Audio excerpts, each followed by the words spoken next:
ہاں تو کیسے ہیں آپ سب؟ اس ایپیسوڈ کی سٹارٹنگ بالکل اسی سین سے شروع ہوتی ہے جہاں یونچے تیزی کے ساتھ کیو کی طرف بھاگ رہا تھا۔ ساتھ ہی ہمیں یہ جاننے کو ملتا ہے کہ وہ ڈریگن بیسٹ جو کہ خود کو ہیونلی لیول کا دکھا رہا تھا، اصل میں وہ ایمپرر لیول کا ڈریگن بیسٹ ہے جسے چاہ کر بھی وہ تینوں ایلڈر روک نہیں سکتے۔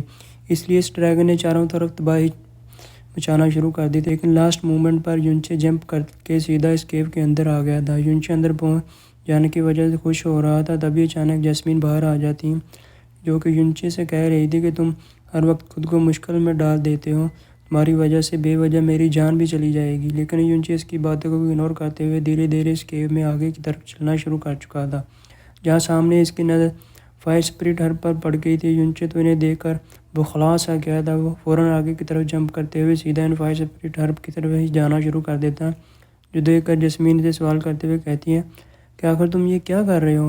ہمیں اس کیو سے نکل جانا چاہیے۔ کیا تمہیں سمجھ نہیں آ رہا کہ وہ بیسٹ ہیونلی لیول کا نہیں بلکہ ایمپرر لیول کا بیسٹ ہے؟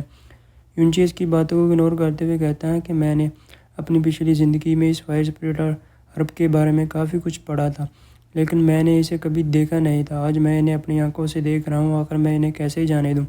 یہ کہتے ہوئے یونچی یوں ہی بھاگتا ہوا آگے کی طرف جا ہی رہا تھا، تبھی اچانک اس کا پیر سلپ ہو جاتا ہے، لیکن لاسٹ مومنٹ پر وہ ایک چٹان کو پکڑتے ہوئے یونچے نے خود کی جان بچا لی، جسے دیکھتے ہوئے جسمین اپنا سر پکڑتے ہوئے کہتی ہیں یہ لالچی انسان کبھی نہیں سدھرنے والا۔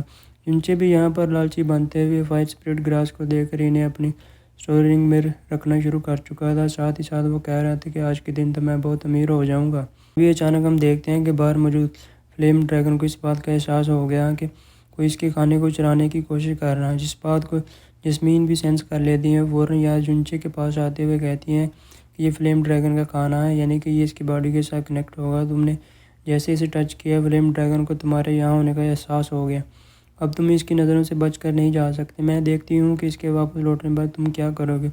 یونچے اس کی ساری باتیں سن کر تھوڑا سا پریشان ضرور ہو گیا، لیکن تبھی اچانک اس کا دل زوروں سے دھڑکنا شروع کر دیتا۔ اس کی نظر فوراً اپنے سامنے پڑے ایک باکس پر پڑ گئی تھی، جسے دیکھتے ہوئے یونچے اس کے پاس جاتے ہوئے کہتا ہے کہ اچھا تو تم ہو وہ جو مجھے کب سے سمن کرنے کی کوشش کر رہے تھے۔ یہ کہتے ہوئے یونچے نے اس ٹریجر باکس کو اٹھا لیا تھا، بنا جانے کہ اس کے اندر آخر کیا چیز ہے۔ جیسے اس باکس کو اوپن کرتا ہے، اندر کی طرف ایک فائر سیٹ پڑا ہوا تھا، جسے دیکھ کر یونچے حیران ہوتے ہوئے کہتا ہے کہ کیا تم مجھے پہچانتے ہو؟ یہ کہتے ہوئے یونچے جلدی کر کے اس فائر سیٹ کو وہ ابھی پکڑنے ہی والا تھا۔ دوسری طرف جسمین کافی زیادہ حیران دکھائی دے رہی تھی کہ وہ اس فائر سیٹ کے بارے میں یاد کرنے کی کوشش کر رہی تھی۔ اس سے پہلے کہ جسمین یہاں پر پہنچتی، یونچے نے غلطی سے سیٹ کو ٹچ کر لیا تھا، جس کی وجہ سے وہاں پر کافی زیادہ انرجی پھیل جاتی ہے۔ اس انرجی کو باہر کی طرف سے وہ فلیم ڈریگن دیکھتے ہوئے غصے میں آ کر کہتا ہے کہ تم انسانوں نے اپنی حد پار کر دی، پہلے تم لوگوں نے میرا کھانا چرایا اور اب تم لوگ میرے ٹریجر کو چرانے کی کوشش کر رہے ہو، میں تمہیں نہیں چھوڑوں گا۔ یہ کہتے ہوئے وہ جیسے ہی اپنی کیو کی طرف واپس مڑنے لگتا ہے، دوسری طرف ان ایلڈر کو لگ رہا تھا کہ شاید وہ فلیم ڈریگن خود کو بچانا چاہتا ہے، اس لیے ان تینوں ایلڈر نے اپنی چین کا استعمال کرتے ہوئے فلیم ڈریگن کو جکڑ لیا، جس پر تو فلیم ڈریگن کی غصے کی حد ہی پار ہو گئی۔ وہ بھڑکتے ہوئے کہتا ہے کہ اچھا تو وہ تم لوگوں کا ساتھی ہیں، تم لوگ مرنے کے لیے اتنی ہی تاولی ہو تو میں تم لوگوں کے ساتھ کھیلنا بند کر رہا ہوں، اب تم لوگ میری اصلی پاور دیکھو گے۔ یہ کہتے ساتھ ہم دیکھتے ہیں کہ فلیم ڈریگن نے یہاں پر اپنی ایمپررڈ اسٹیج کی پاور کو ایکٹیو کر لیا ہے، جسے دیکھ کر تو وہ تینوں ایلڈر بھی شوک ہو گئے تھے، جس کی وجہ سے تو آس پاس کی ساری جگہ ہل رہی تھی۔ یہاں پر موجود ان ایلڈر کا لیڈر ان سے کہتا ہے کہ چلو جلدی سے فارمیشن تیار کرو، جہاں ان تینوں نے مل کر ایک پاورفل فارمیشن بنا دی تھی، لیکن فلیم ڈریگن کے فائر کے سامنے یہ بالکل بھی ٹک نہیں پاتی۔ وہ تینوں پوری طریقے سے زمین پر جا گرتے ہیں۔ فلیم ڈریگن لگاتار ان پر باری باری کر کے اٹیکس بھی کرتا جا رہا تھا، جس کی وجہ سے یہاں پر موجود ان تینوں ایلڈر کی حالت خراب ہو چکی تھی۔ ان کا لیڈر کہتا ہے کہ ہم لوگوں کو غلط انفارمیشن ملی تھی، یہ ڈریگن ایک ایمپرر اسٹیج کا ڈریگن ہے، ہم لوگوں کو فوراً یہاں سے نکلنا ہوگا۔ جو کہتے ہی لوگ وہاں سے بھاگ جاتے ہیں۔ ایلڈر جانتے تھے کہ ان کے خالی ہاتھ جانے پر ان کا ینگ ماسٹر اس بات سے بالکل بھی خوش نہیں ہوگا، لیکن ابھی کے لیے ان کو اپنی جان بچانا زیادہ ضروری تھی۔ جبکہ فلیم ڈریگن یہاں پر غصہ ہوتے ہوئے کہتا ہے کہ اب انسان کی باری ہے جس نے میرا ٹریجر لانے کی کوشش کی ہے۔ یہ کہتے ساتھ ہی وہ اپنی کیو کی طرف واپس مڑ اندر کی طرف جسمین اور یونچے پہلے سے ہی موجود تھے۔ یونچے یہاں پر فلیم ڈریگن کو دیکھ کر وہاں سے بھاگنے کی کوشش کرتا ہے، لیکن فلیم ڈریگن اسے اتنی آسانی کے ساتھ کیسے جانے دیتا؟ جسمین بھی یونچے کو ایسا کرتا وہ دیکھ کر مسکراتے بھی کہتی ہیں کہ اب یہاں سے بھاگ کر دکھاؤ، مجھے نہیں لگتا کہ اس کی مرضی کے بغیر تم یہاں سے جا بھی پاؤ گے۔ جو سن کر یونچی نے پادری کے ساتھ کھڑے ہوتے ہوئے فلیم ڈریگن کی آنکھوں میں آنکھیں ملانا شروع کر دی تھی، جبکہ وہ فلیم ڈریگن بھی یہاں یونچی کے پاس آتے ہوئے کہتا ہے کہ تم بہت زیادہ بہادر ہو۔ آج تک مجھے ہزاروں لوگوں نے مارنے کی کوشش کی، میں نے ابھی تک تم جیسا بہادر انسان نہیں دیکھا، لیکن تم وہ پہلے انسان ہو جو کہ میری کیو کے اندر انٹر ہوئے۔ ساتھ ہی ساتھ تم نے میرے ٹریجر کو بھی چرانے کی کوشش کی۔ اب میں تمہیں موت بالکل نہیں دینے والا، بلکہ تم زندہ رہو گے اور تم اتنا درد دوں گا کہ تم اپنی موت کے لیے بھیک مانگو گے۔ یونچی کی یہ ساری باتیں سن کر کہتا ہے کہ ارے بھائی، تو اتنا زیادہ غصہ کیوں ہو رہا ہے؟ ہم لوگ شانتی سے بھی بیٹھ کر بات کر سکتے ہیں۔ ویسے بھی تم جس چیز کو اپنا بتا رہے ہیں وہ تو تمہارا ہے ہی نہیں، بلکہ اصل میں یہ ایک بیٹ ہے میرا ہے۔ جو سن کر وہ فلیم ڈریگن کہتے ہیں کہ آخر یہ کیا مذاق ہے؟ میں نے آج سے پہلے اتنا بڑا مذاق کبھی نہیں سنا۔ اور یہ کہتے ساتھ ہی فلیم ڈریگن نے یہاں پر اپنے فائر اٹیک کو ریڈی کر لیا تھا۔ وہ فوراً یونچی پر اپنا فائر سے حملہ کر دیتا ہے، جسے پروٹیکٹ کرنے کے لیے جسمین نے اس کے آس پاس ایک شیلڈ کریٹ کر دی تھی۔ ساتھ ہی ساتھ وہ یہاں پر یونچی سے کہتی ہیں کہ اب اگر تم جینا چاہتے ہو تو اپنا منہ بند رکھو۔ حیران ہوتے ہوئے کہتا ہے کہ اب تم کون ہو؟ جس پر جسمین جواب دیتے ہوئے کہتی ہے کہ مجھے نہیں لگتا کہ مجھے تمہیں اپنا نام بتانا بھی چاہیے، تو ابھی اسی قابل نہیں ہے کہ تم میرا نام جان سکو۔ جبکہ ساتھ ہی ساتھ اس نے اپنے اسٹار گوڈ لیول کی پاور کو بھی ایکٹیو کرنا شروع کر دیا تھا، جو دیکھ کر تو وہ فلیم ڈریگن حیران ہوتے ہوئے کہتا ہے کہ آخر یہ کس طرح کا ہو رہا ہے؟ یہ تو بہت ہی زیادہ خطرناک لگ رہا ہے، کہیں یہ سچ میں کوئی اسٹار گوڈ تو نہیں؟ جو سوچتے ساتھ ہی فلیم ڈریگن وہاں سے اپنی جان بچا کر بھاگنے ہی والا تھا، جبکہ دوسری طرف یونچی جسمین کو دیکھ کر کہتا ہے کہ ایسے بات کرو، تم جانتے ہو کہ تمہاری باڈی کافی زیادہ کمزور ہے، یہ تمہارے لیے اچھا نہیں رہے گا۔ جو جسمین اسے کہتے ہیں پھر تم میری جگہ ایسا کر لو، لیکن یہ تو صرف ایک تانا تھا، ہم لوگ یہ بات اچھے سے جانتے ہیں کہ یونچی تو ابھی تک سیکنڈ اسٹیج تک بھی نہیں پہنچا۔ جبکہ دوسری طرف وہ ڈریگن بھاگتا ہوا فلیم ڈریگن فوراً ہی اپنی جگہ پر رک گیا، ساتھ ہی ساتھ اس نے ہنسنا شروع کر دیا۔ وہ واپس کی طرف آتا ہے، جسمین سے کہتا ہے کہ تم انسان کافی زیادہ چلاک ہو، تم نے یہ الوژن کریٹ کیا جس کی وجہ سے مجھے لگا کہ سچ میں تم ایک اسٹار گوڈ ہو، لیکن کف نہ بنوں گا۔ میں نے یہ سوچا کیوں نہیں کہ تم اتنی چھوٹی عمر میں ہوتے ہوئے ایک اسٹار گوڈ لیول تک نہیں پہنچ سکتی۔ اس کے یہ باتیں سن کر جسمین کو بھی اب غصہ آ رہا تھا۔ وہ اس سے کہتی ہیں کہ اگر تم آزمانا چاہتے ہو تو آزما لو۔ جبکہ وہ فلیم ڈریگن غصہ ہوتے ہوئے کہتا ہے کہ پہلے تم لوگوں نے میرا ٹریجر چنایا اور اب مجھے بیوقوف بھی بنانے کی کوشش کی، میں تم لوگوں کو زندہ نہیں چھوڑوں گا۔ جو کہتے ساتھ ہی فلیم ڈریگن نے اپنی فائر کا استعمال کرتے ہوئے فوراً جسمین پر حملہ کر دیا، لیکن جسمین اسے کافی آسانی کے ساتھ بلاک کر دیتی ہیں۔ جہاں پر جسمین کی پاور دیکھ کر تو اس فلیم ڈریگن کی آنکھیں کھلی کی کھلی رہ گئی تھیں۔ وہ فلیم ڈریگن یہ دیکھ کر شوق ہوتے ہوئے کہتا ہے کہ کیا مطلب؟ یہ سچ میں کوئی ایلیوژن نہیں تھا، یہ لڑکی سچ میں ایک اسٹار گوڈ لیول کی واریر ہے۔ تو بات معلوم ہوتے ساتھ ہی وہ فلیم ڈریگن وہاں سے بھاگنے لگتا ہے۔ جسمین کہتی ہے کہ میں تجھے اتنی آسانی سے یہاں سے بھاگنے نہیں دوں گی۔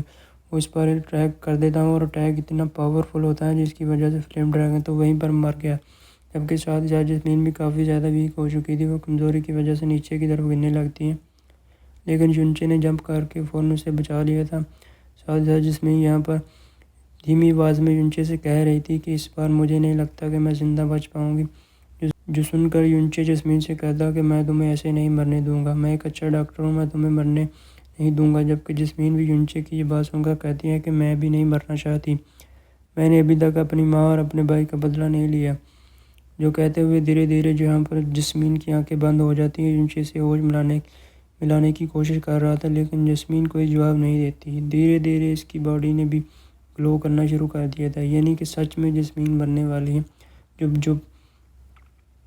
جو بات جان کر یونچی پریشان ہوتے ہوئے فوراً اپنے پاس سے بلیڈ نکال کر اپنے ہاتھ پر کٹ لگا دیتا ہے تاکہ وہ اپنا بلڈ جسمین کو پلا کر اسے ہوش میں لا سکے، لیکن یہاں پر یونچی کا یہ پلان ناکام ہو جاتا ہے، کیونکہ جسمین تو ہوش میں ہی نہیں تھی، جس وجہ سے یونچی کا بلڈ نہیں پی پا رہی تھی۔ یونچی بیچارہ تو ایموشنل ہو کر جسمین کو مرنے نہیں دینا چاہتا تھا، اس لیے وہ اپنا بلڈ منہ میں جمع کرتے سیدھا جسمین کے منہ کے ذریعے بلڈ پلانا شروع کر دیتا ہے، لیکن ایسے جسمین کو کس کرنے کی وجہ سے جسمین کو پوائزن یہاں پر یونچی کی باڈی میں پھیلنا شروع کر دیتا ہے اور اس کی بھی طبیعت دھیرے دھیرے خراب ہونا شروع ہو جاتی ہے۔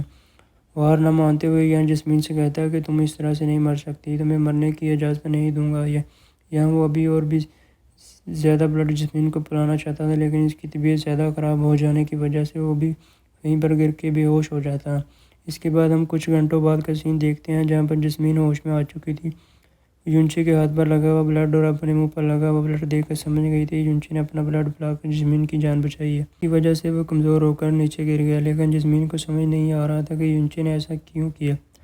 وہ یونچے کو جگانے کی کوشش کرتی ہیں اور یونچے ہوش میں آتے ہوئے جسمین کو زندہ دیکھ کر کافی خوش ہو گیا۔ وہ ایک سائڈ ہوتا ہوا وہ کہتا ہے کہ تھینک گاڈ تم زندہ ہو، میں تو ڈر ہی گیا تھا۔ جس پر جسمین اسے خود سے دور ہٹاتے ہوئے کہتی ہیں کہ آخر تم نے مجھے کیوں بچایا؟ تم اگر چاہتے تو تم مجھے مرنے دے سکتے تھے، لیکن تم نے خود کی جان کو داؤ پر لگا کر میری جان بچا لیا۔ آخر ایسا کیوں؟ یہ سن کر یونچے جواب دیتا ہے کیونکہ تم نے بھی تو فلیم ڈریگن سے میری جان بچائی تھی۔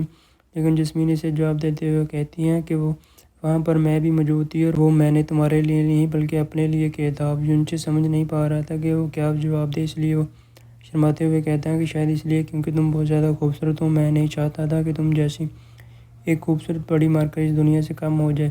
جو سن کر جسمین کہتی ہیں کہ پری کیا تم جانتے بھی ہو کہ اس پری نے کتنے لوگوں کا خون بہایا ہے؟ یونچے اس کی یہ بات سن کر کہتا ہے کہ ہاں میں جانتا ہوں۔ جو اس پر جسمین بھڑکتے ہوئے کہتی ہے کہ تم کچھ نہیں جانتے، میرے ہاتھ خون سے رنگے ہوئے ہیں، تم نہیں جانتے کہ یہ درد کیسا ہوتا ہے۔ یونچے پھر سے جواب دیتے ہوئے کہتا ہے کہ نہیں، میں جانتا ہوں کہ یہ درد کیسا ہوتا ہے، جہاں تمہیں یہ درد کبھی بھی سونے نہیں دے گا۔ ڈراؤنے سپنے، وفاداروں کی موت، تمہیں ایک دن خود سے ہی نفرت ہو جائے گی، تم خود کو بھی معاف نہیں کر پاؤ گی، ایسا لگے گا جیسے کہ تم کسی ڈیول سے بھی زیادہ بری ہو۔ یہ سب کہتے ہوئے یونچے اپنی پاسٹ لائف کے بارے میں یاد کر رہا تھا، ساتھ ہی ساتھ اور وہ یہاں پر جسمین سے کہتا ہے کہ اس بات سے کوئی فرق نہیں پڑتا تم نے کتنے ہزاروں لوگوں کی جان لی ہے، وہ سب تم نے اپنوں کے لیے کیا تھا، اس لیے تم کبھی بھی ایک ریئل ڈیول نہیں ہو سکتی۔ یہ سن کر اب یہاں پر جسمین بھی ایموشنل ہو چکی تھی، اس کی آنکھوں سے آنسو آنے لگتے ہیں۔ یونچے یہاں پر جسمین کے آنسو کو پوچھتے ہوئے کہتا ہے کہ کیا ہوا اگر تم ان نائٹس میئر کو کبھی بلا نہیں سکتی؟ اگر ایسی ہے تو میں اکیلے تمہیں یہ درد نہیں سہنے دوں گا، ویسے بھی تم میری ماسٹر ہو اور تمہارا یہ چیلا ہمیشہ تمہاری سروس میں حاضر رہے گا۔ جو کہتے ہوئے وہ تھوڑا سا فنی ہو چکا تھا اور جسمین بھی تھوڑا سا خود کو قابو کر لیتی ہے۔ جو سن کر وہ یہاں یونچے سے کہتی ہیں کہ چلو اب وہ پل باہر نکالو۔ یونچے نے بھی بالکل ایسا ہی کیا، جسے دیکھ کر جسمین پہچانتے ہوئے کہتی ہیں کہ یہ تو ڈیول گاڈ کا سیڈ ہے۔ یونچے تو اس بارے میں کچھ بھی نہیں جانتا تھا، اس لیے جسمین یونچے کو بتاتی ہیں کہ ڈیول گاڈ نے مرنے سے پہلے اس نے اپنی 5 سیڈ کو الگ الگ جگہ پر چھپا دیا تھا، جس کے بارے میں کوئی نہیں جانتا، ان کو صرف وہی ڈھونڈ سکتا ہے جن کے پاس ڈیول گاڈ کی پاور ہو۔ یہ سن کر یونچے کہتا ہے اب مجھے سمجھ میں آیا کہ آخر مجھے ایسا کیوں لگ رہا تھا کہ کوئی چیز مجھے بار بار یہاں پر بلا رہی ہے۔ اس پر جسمین کہتی ہے کہ مجھے یقین نہیں ہو رہا کہ تم جیسا بیکار انسان اتنی لکی ہے، اور ڈریگن بھی شاید اس ٹریجر کی وجہ سے یہاں تھا۔ پھر یونچے پوچھتا ہے کہ آخر مجھے اس سیڈ کا کرنا کیا ہے؟ تب جسمین اسے اس پرل کو کھانے کا کہتی ہے، پر یونچے کھانے میں ہچکچا رہا تھا، تو جسمین اسے زبردستی سیڈ کھلا دیتی ہے، جس سے یونچے کی باڈی میں آگ پھیلنا شروع ہو جاتی ہے۔ ساتھ ہی ساتھ یونچے کو بہت زیادہ تکلیف ہو رہی تھی، یونچے کو ایسے لگ رہا تھا جیسے کہ اس کی باڈی جل رہی ہو، جبکہ ساتھ ساتھ جسمین یونچے کو بتا رہی تھی کہ یہ ڈیول گاڈ کی ریئل پاور کو کنٹین کرتا ہے۔ اس طرح کی ٹوٹل 5 سیڈز ہیں، جو کہ ہر ایک سیڈ ایک طرح کے ایلیمنٹس کو کنٹرول کرتا ہے، اس کی مدد سے تم بہت زیادہ طاقتور ہو جاؤ گے۔